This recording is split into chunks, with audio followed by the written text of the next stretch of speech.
Previously on the inventory. For quite some time now, we here at the inventory have been in actual contact with these bronies. They have the ability to communicate with us, and we have the means to communicate back. Right. Well, now since I've been promoted to the show manager for the inventory, there are going to be some changes around here. The letter from Boss Pony said... Letter? What letter? Oh, that's right. I almost forgot. I was kind of supposed to give this to you. To whoever is the new manager of the inventory. All show managers are now required to have a personal assistant that will be assigned to them by the station. I came all the way from Cloudsville just to work for you, Mr. Waves. My name is Sunshower, but most ponies call me Sunny. I'm your biggest fan. Have you hooked up the new gizmo to the QED yet? It's called the Quantum Frequency Audiographer. Yeah, whatever. I can't pronounce it. Is it hooked up or not? The Quantum Frequency Audiographer is now completely set up to the broadcasting equipment. Are you ready for your new segment? What new segment? Live interview with an actual brony. Duh. Is this thing working? Earth to Equestria. Earth to Equestria. Do you read me? Sound effects? What just happened? There seems to be some sort of energy drain on the QED. Oh, I have an idea! We can set up the QED's audiographer to do short-range transmissions. I can integrate it into KPNY's old phone call-in system. We could finally have an excuse to have ponies to call in and be a part of the show. And I can use this opportunity to do some stress testing. And now for the continuation of the inventory on KPNY. Okay, so I have compiled your notes, categorizing them by topic using color-coded sticky notes and placed them in the correct order of presentation. I have also taken the liberty of taking your various notepads and put all of your notes on one cleanly typed-up page. And just in case, there are 2 spare notepads on the booth, 2 spare pencils, and 2 quills and equals. Just in case something happens to the pencils. Wow, thank you, Sunshower? Call me Sunny. Thanks, Sunny, but, you really didn't have to do that. Oh, I'm trying to be helpful and making sure Mr. Wave's show goes off without a hitch. Yeah, tell that to Airwaves. He still has burn marks, Well, that was just first-day jitters, that's all. I want to prove to Mr. Waves that I'm the greatest assistant he could ever ask for. Or in this case, the one he never asked for. Oh, I'm sure he'll warm up to me. Right now, he's just a bit cranky because he has to do everything alone. You okay? Yeah, I'm fine. I thought I saw something move in the corner of my eye, that's all. Must have been my imagination. So you're from Manhattan? Yeah, that's right. Although I was originally born in Mustania. Mustania. Isn't that the place where the weird Celestia cult lived? It wasn't a cult. It was a like-minded community. Oh yeah? Did the community walk around wearing purple robes? No, they were white. I mean, yeah. What a bunch of freaks. But, you don't have to worry about me. I'm in no way associated with, hello? Sunny? Okay, what are you looking at? Oh, okay. Call me weird, but I swear I saw something move in the recording booth. Again? Oh, don't tell me freelance is back. Sound effects! Were you listening at the door? I was gathering evidence. Sound effects. Oh yeah, you're in charge of the sound equipment, right? Wouldn't you like to know? Mind explaining what this is all about? I'm on you to you, little Miss Secretary. Or should I say, Secretary? Oh yes, I know what you're hiding. What I'm hiding? I don't have any secrets. That's just what a changeling would say! Changeling? Oh, for Celestia's sake! Don't you think it's a little convenient that a new assistant would show up right when we needed one? But that's because my job had already been arranged by... It would only make sense that Chrysalis would send another minion after Freelance failed. But the changelings already know that there's no portal to Earth. But what if I, the great and powerful sound effects, invent one? Why would you knowingly invent... Listen, I am not a changeling. This is ridiculous. Oh, you want ridiculous? I'll give you ridiculous. I'll show you all just how ridiculous I can be. I will reveal the truth. Is he all right in the head? At this point in my career, I have no idea.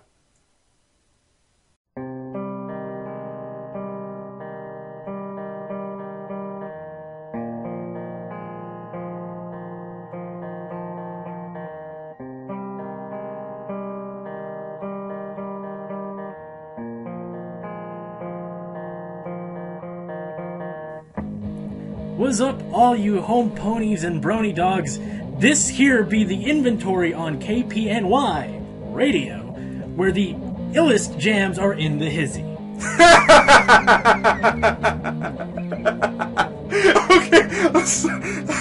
Okay, I'm sorry. What? It's the new slogan the higher-ups came up with. They said the show needs to appeal to a much younger crowd. Ugh, this is so dumb. What in the glory of Celestia is a hizzy? Hey, this wasn't my idea, alright? If you want, you can just go ahead and run the show by yourself. Oh, please, Airways, no. It's for the ratings. You gotta lay it down fresh on us. Nope, I'm done. You know what? You're on your own. Sound effects, you're on your... all of you, you're on your own. Okay, I'm sorry. I'm good now. I promise. We'll just pretend that didn't happen and carry on like usual. Alright? Fine. But I swear I am never doing that again. I feel like an idiot. You heard the pony. This is the inventory where we deliver the cold hard facts with no dumb gimmicks needed. That's right, we're kicking it old school. I'm sorry, I couldn't resist. Okay, so are you just here to make fun of me, or do you actually have a brony you want to talk about? Yeah, actually, I do. You know how much I love artists who use unique mediums? Well, you can imagine how excited I was when I found this guy. And then when I read his story, I knew I had to talk about him. Why? Is there something special about this brony? You could say that. Today I would like to talk about a brilliant woodcarver named SpikeFireMane. Wood carving? Huh. Now that's something. Oh, it is something else, alright. SpikeFireMane was exposed to the craft since the day he turned 5 years old, having learned from his father. He's been making these wooden carvings for 7 years now. The majority of his work includes fully painted and highly detailed portraits carved into plaques of wood, and his models include both famous ponies from our world, as well as the ponies sewn as some of the more popular bronies. He sounds dedicated and truly talented. Why don't you tell me about some of his more outstanding carvings? Where do I even start? Okay. If you want to focus on his raw talent, I'd like to draw our listeners' attention to Shopkeeper.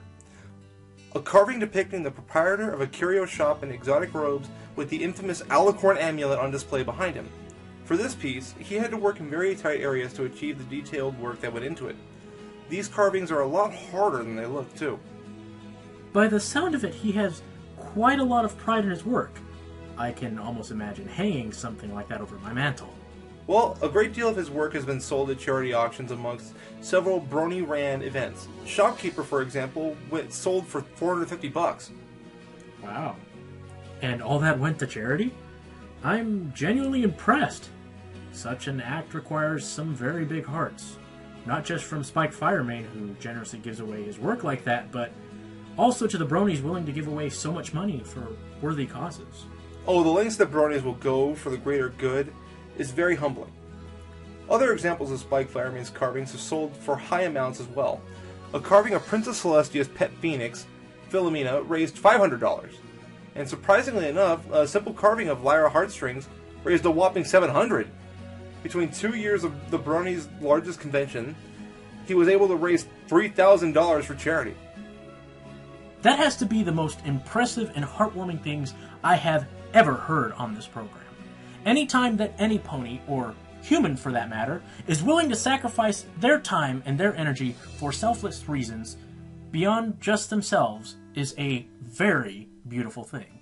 Generosity is one of the elements of harmony, and the bronies seem to have it in spades. Very well said, Airwaves. But you know, those aren't the only things that SpikeFireMane has sacrificed for his art. What do you mean? What?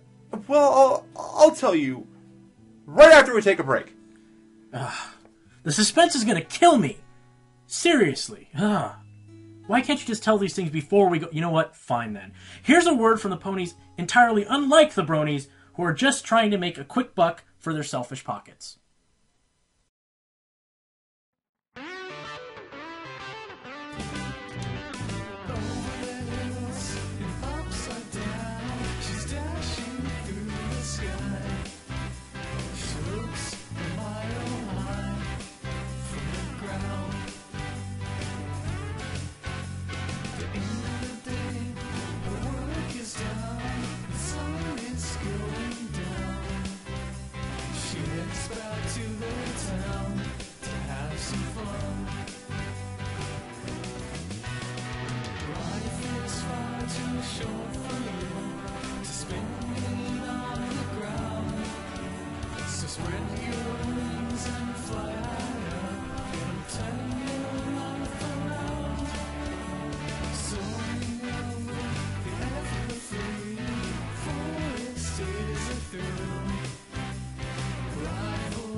This is your local news at KPNY, and I'm your local correspondent, Press Release.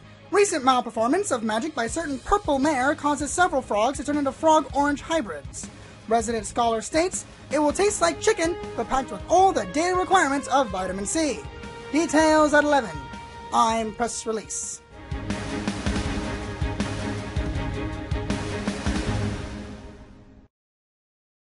You're not at your best if half of you is focused on cloud busting, and the other half is worried about your flying turtle. Did you buy enough lettuce? Are the holes in your walls piling up? Forget it. Or, perhaps you did forget it. Spike's Pet Sitting Service assures that your pets won't drive you mashugana. I'm Cole Grills, Equestria's leading expert in surviving the harsh wilderness of Equestria. In a world with completely controlled weather, predictable climate changes, and animals that require ponies, you never know what dangers you may encounter. So sign up now for an expert course on how to survive a bunny stampede. Please note that our course does not cover the Everfree forest, and any injuries included are not the fault of Cole Grills or any subsidiaries.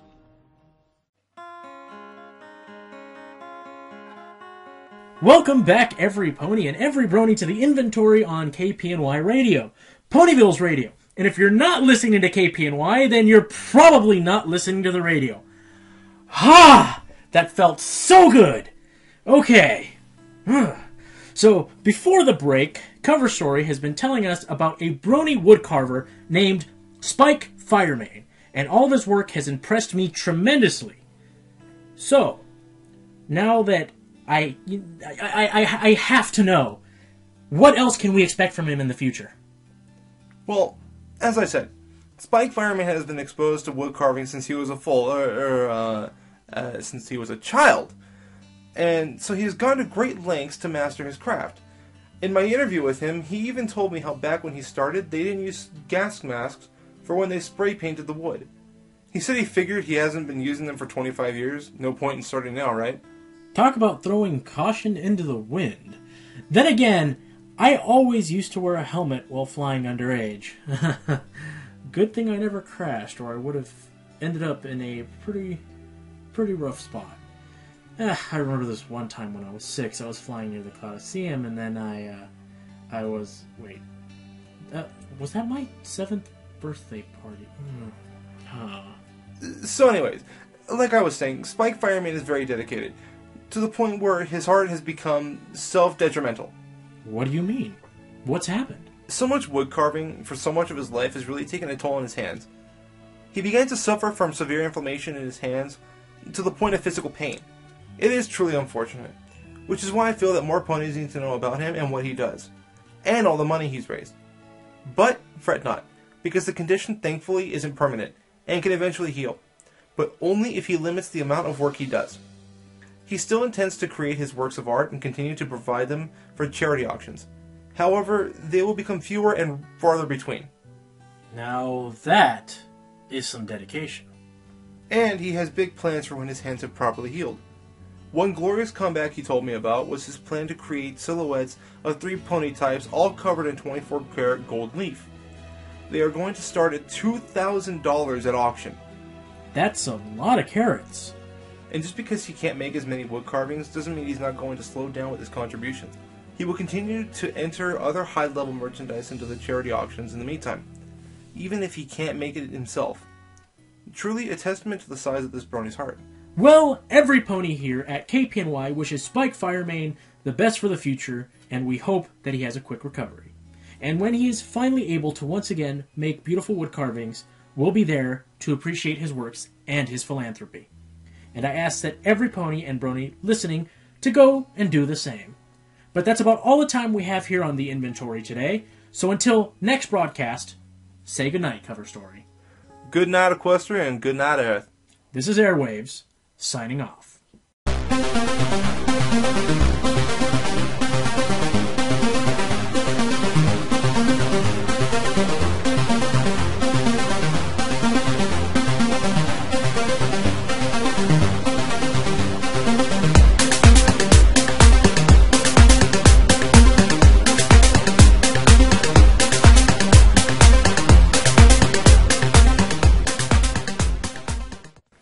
And another one bites the dust. I think that wraps up things for today. You know what? I think I'll spend the rest of my evening at the outdoor arcade. There's this little blank flake down there with a stupid little whirly hat who thinks that he can beat me at Parasprite Roundup. Hey, before you go, I want to ask you something. What's up? What do you think of Sunny? I like her. She's got a lot of spirit, she's super friendly, and she's scary efficient. Efficient? You call her spilling scalding hot tea on my lap efficient? Or how about this morning when I walked in the building, she blew me half away to Cloudsdale with a giant main dryer. She was trying to dry me off because I was sweating from my morning jog. Morning jog? Hey, you know what I just realized? I've never seen you fly. Like, at all. Hey, what's wrong with keeping fit? You gotta work the leg muscles too. In any case, I don't think you should worry about it, Airways. She's just trying to impress you. You can tell she looks up to you. or she would if she wasn't the one flying all the time. Get it? Yeah. Hilarious. Just give her a chance, Airwaves. And hey, it also wouldn't hurt to smile every once in a while. It might make her feel comfortable around you. Hey, I'm always happy and smiling. Uh-huh. Fine. Look, I get your point. Look, next time I see her, I'll sit down and talk to her. Fresh start. Good on you. Now, if you excuse me, I have some Parasprites to catch.